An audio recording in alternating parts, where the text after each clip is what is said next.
Physics, chapter 25, theory video 5, the Hall effect. Now earlier we discussed how we use a Hall probe to measure the magnetic flux density. The basis on which that it works is known as the Hall effect. So the Hall effect is the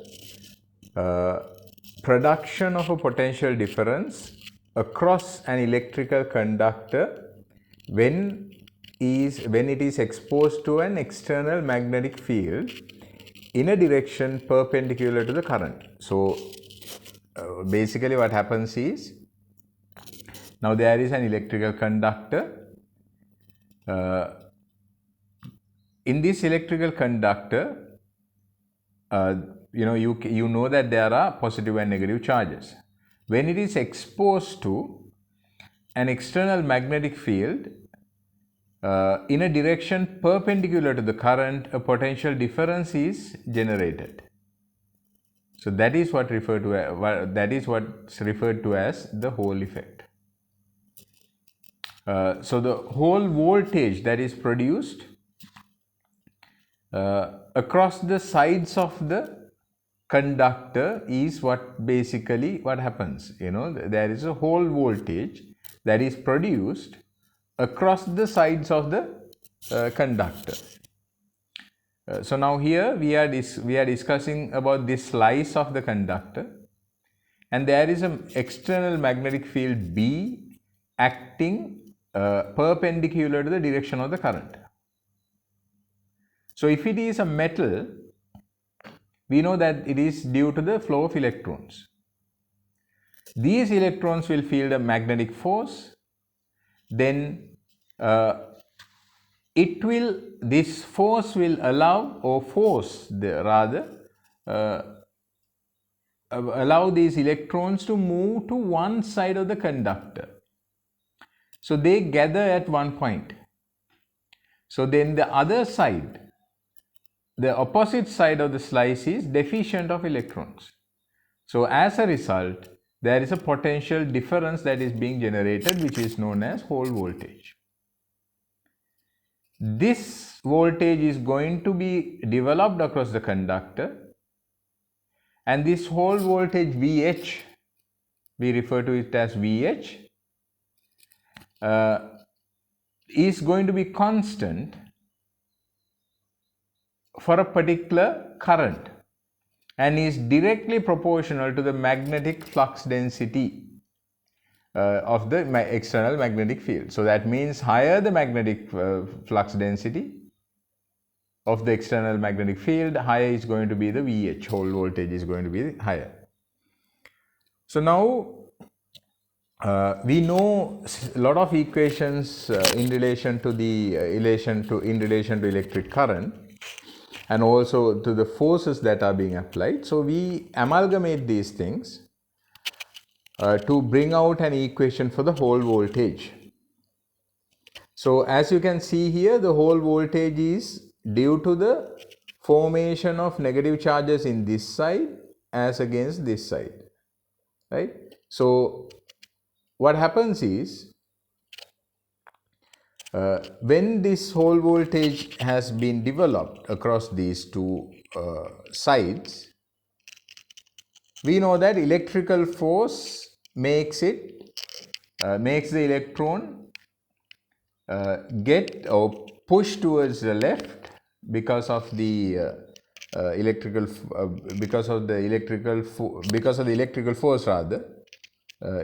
force here, but the magnetic force allows it to be pulled to the other side, BEV. Then, because the electrons are getting accumulated on one side, there is on the other side there is a lack of electrons. As a result, we can consider them to be equal to two charged parallel plates.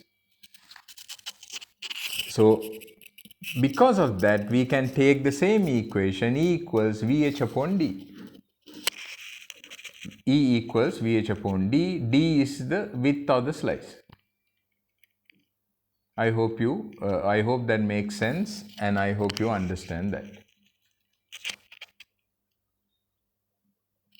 Now, moving on to the practical application of this. Now we take a single electron when it is when it is traveling with the drift velocity of v through this slice. So there is a magnetic field into the plane of the paper. So that means electron is going to experience a magnetic force of BeV to the right. So using the left hand rule, we can figure out that the force is going to be towards right. Then at the same time, it is going to experience an electric force to the left because of the build-up. At the beginning, there is no hole voltage. Because of that, because there is no build-up of electrons. So then the electrons are pushed directly to the right by the magnetic field alone. When the charge is building up, as a result, there is an electric field that is developed inside because electrons need to be there for the charge to build up. So then the electric field will push the electrons to the left. So initially what happens is, it's like this, the electron comes like this, then it gets pushed to this direction because of the magnetic field. Then electrons get built up here. So when they get built up, what happens is the electric field develops, pushing it in this direction. So as a result, what happens is it will get pushed to this direction also. So there is a situation when there is an equilibrium that is going to be reached. The effect on the electron, the resultant force on the electron is going to be 0, and the electrons are going to be undeflected. So then the equation, we can equate the two equations. Simple E, capital E equals BeV. So from that we can obtain EVH upon D equals BeV. Now from earlier lessons, from current lessons, we know that I equals NaVe. This is from AS. A is the cross-sectional area, N is the number density of charge carriers. So then we can simply get an equation, EVH upon D equals BEI NAE. This is not something that you are going to understand when I tell you, but you will have to write this down and figure out the equation by yourself.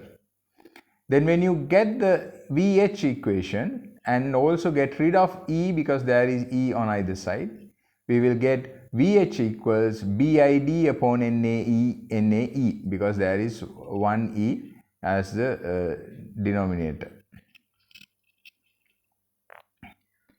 So the cross-sectional area of a side of this slice is going to be A equals D into T. T is the thickness of the slice. So from now this is actually developing on that. We can take VH equals BINTE. T is the thickness. So this equation gives us that VH is directly proportional to the magnetic flux density and the current. So as a result, the Hall effect is important or can be used quite and it is going to be really useful when measuring B. Then there are other factors that we can take into consideration. For example, if you need a larger voltage, we would have to use a material with a smaller value for N when it comes to compared with metals. Now Hall probe actually uses a small very thin slice of semiconductor. uh, because they can be actually, because semiconductors can have number density which is thousands of times more than metals.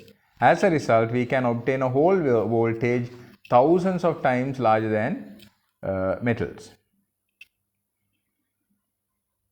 There are some semiconductors which would not be electrons which carries the charge, but would, you can remember we discussed this earlier.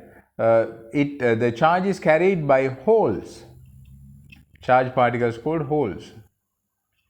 So from using because we use simple E for the charge of electron, so we can replace this E with Q. Q is going to be the charge of the individual charge carrier. So that gives us the equation VH equals BINTQ.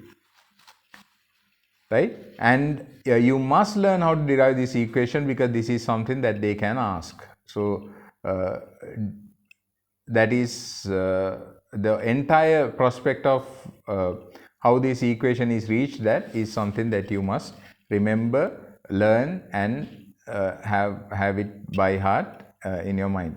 Write down the Hall effect. When a slice of a conductor is considered,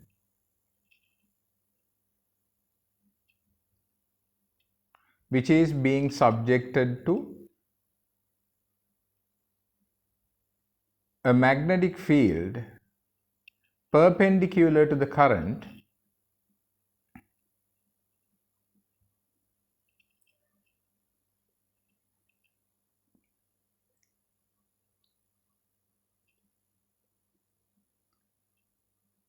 a potential difference across the conductor develops. This is known as Hall effect. Please draw this figure 25.12 before you go into the next part.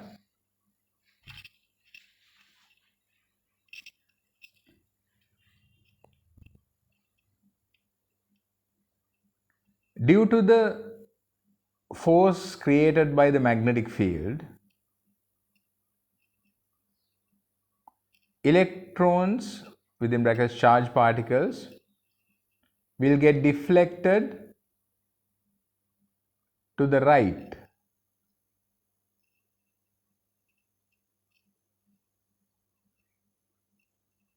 To the right.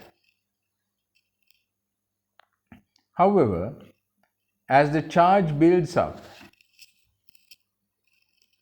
a electron deficiency is created on the left side.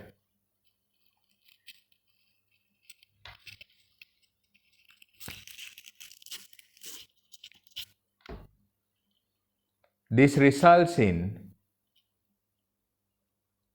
the development of a potential difference, within brackets Hall voltage. Then please draw this 25.13 also diagram, then you would be able to understand it better.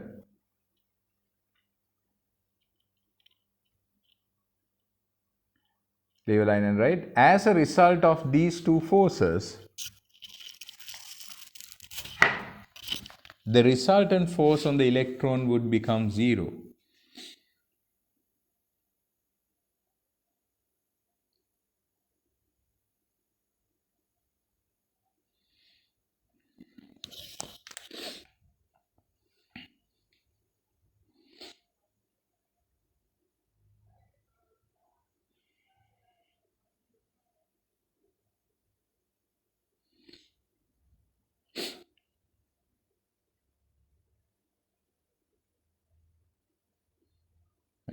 Leave a line and write. In the first instance, when the charge is being developed due to the accumulation of electrons on right side,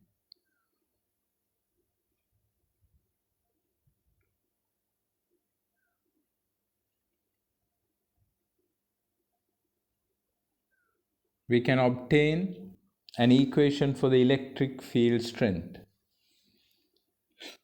E equals VH upon D. Within brackets, right? Because the two sides can be considered as two oppositely charged parallel plates. So we got it from chapter 21 equations. Then E equals VH upon D.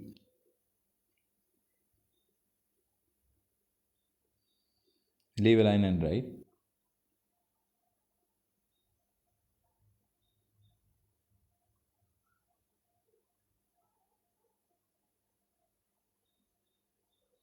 When both magnetic and electric fields begin to act,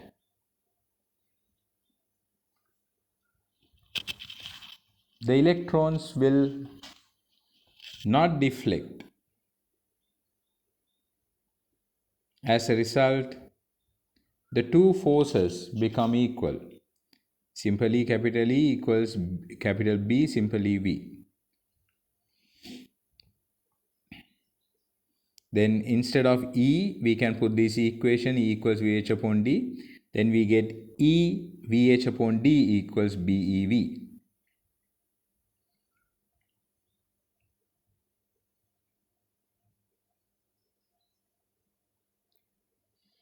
Then leave a line and write. Mean drift velocity V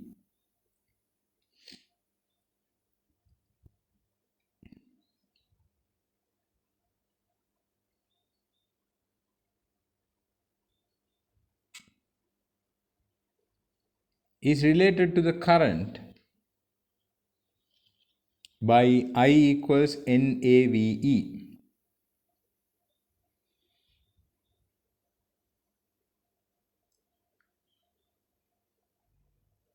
When substituting to V, we get EVH upon D, that is this equation. EVH upon D equals BEINAE.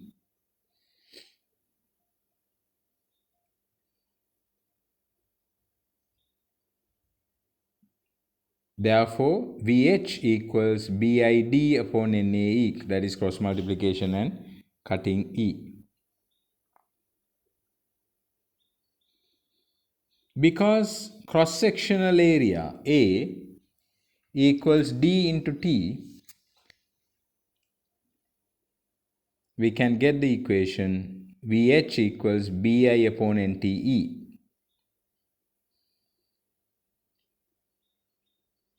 Where simple T is the thickness of the slice.